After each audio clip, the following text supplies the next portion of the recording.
everybody, and welcome to NLK this week. As you can see, I have my littlest helper, and this could go really well.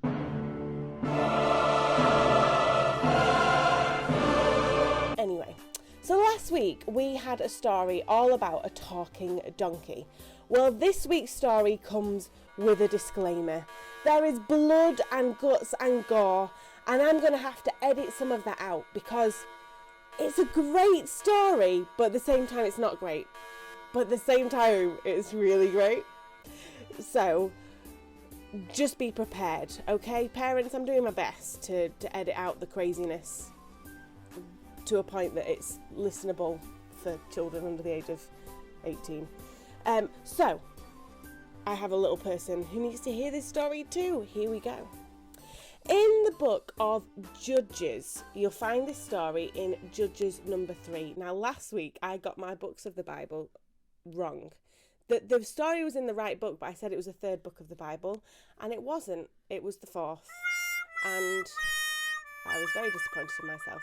But anyway, this is in Judges, and I'm not going to say which number book this is because I don't want to get it wrong again. Nice try. So, Judges 3, this story is. And it's all about a guy called Ehud. Now, a very important piece of information for you is that Ehud is left-handed. Now, everybody raise your left hand. Not the same hand as me. We're on opposite sides. Left hand. Sorry, my bad. Okay. Ehud was left-handed, and that's a really, really important point for this story. So, Ehud was an Israelite, and he was a good man, and he served under, like the rest of the Israelites did, the rest of the people of that time, served under a king who wasn't very great. Now, some things you should know about this king. He was very, very, very fat. And normally, I wouldn't draw a point to somebody's weight or size, but it's really important for this story. Much like Ehud's left-handedness, the fatness of this king is very important, okay? So this is a very fat king, and Ehud knew that this king was bad. This king wasn't a good king, and Ehud knew something had to change. So the soldiers of that day used to carry their swords. Now, the majority of the soldiers were right-handed, so they would carry their sword on their left hip, okay? So they'd go like this, okay? But Ehud, he was left-handed, so he carried his sword on his right hip, and so he would go like that. Now, here's the crazy thing about it. They were so convinced that people weren't left-handed or didn't use their left hands that they never checked Ehud's right side. Yeah, pretty dumb, huh? So when he went to see the king, they checked his left side. They patted him down, check he'd got no weapons. He's fine, he can go in. All the while, Ehud had a sword on his right side because he was planning to get rid of the king. Remember, he was a bad king. Now, I'm not condoning Ehud's behaviour here, but what I am saying is that this is what happened. Okay? Bye-bye. All right then. So Ehud got into the presence of the king, chatted to him. There was lots of people around. Kings weren't usually on their own. And then afterwards, as people were starting to file out and it was time for Ehud to go, he walked up to the king and he went, "I have a secret for you, but nobody else can hear it." And the king was like, "Oh, a secret, oh, how exciting." So the king got rid of everyone. He said, "Right, everybody get out. I just want to talk to Ehud." And so Ehud, he walked up to the king. He got close to him and he drew his sword. Now, this isn't a sword.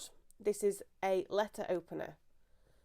But maybe it looks too much like a sword, which makes this a not very child-friendly story. What do we think? Hold on.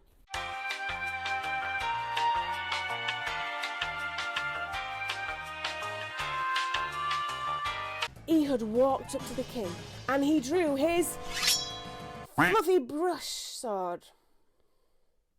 Pretend it's a sword. He drew his sword and he plunged it into the king's stomach. And out of the king's stomach poured and...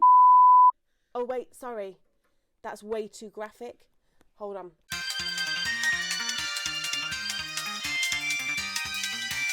He plunged his sword into the king's stomach and out poured his sweets.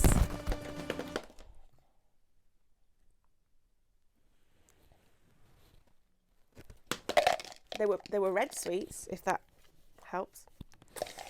And his sweets went all over the floor, everywhere. And he made loud groaning noises like you would if you were hurt. And he was like, ah, ah. And his servants who were outside thought that maybe he was just on the toilet. So nobody came. Hilarious. So his sweets were all over the floor. He was making loud groaning noises that made people think that he was on the toilet. And then Ehud escaped. But here's the crazy thing. He couldn't take his brush with him because it had got stuck in the king's stomach. The king was so fat that the brush went all the way in.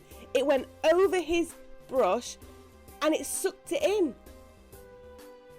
There was no brush to grab anymore. So Ehud escaped out of a back entrance before anybody even knew. And finally, when the servants were like, he's been on the toilet for a really long time and it's gone quiet, is he okay? They rushed in and found the king dead, surrounded by his sweets.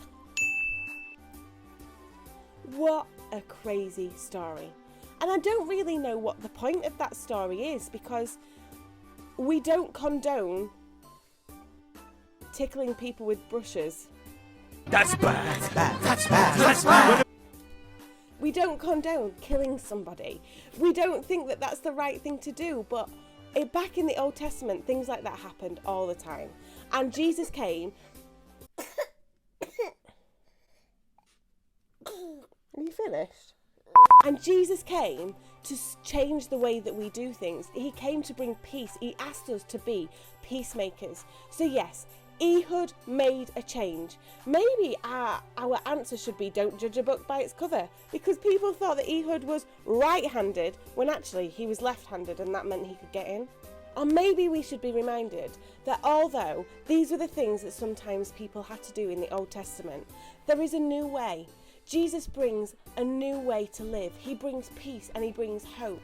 We might disagree with somebody or think that someone is behaving badly, but actually Jesus tells us to deal with it differently, that we should be the peacemakers, that we should be his followers and make a difference in our world by bringing love and peace and kindness to those around us.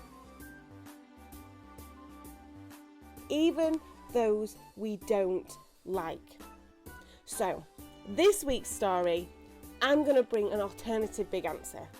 Be the peacemaker.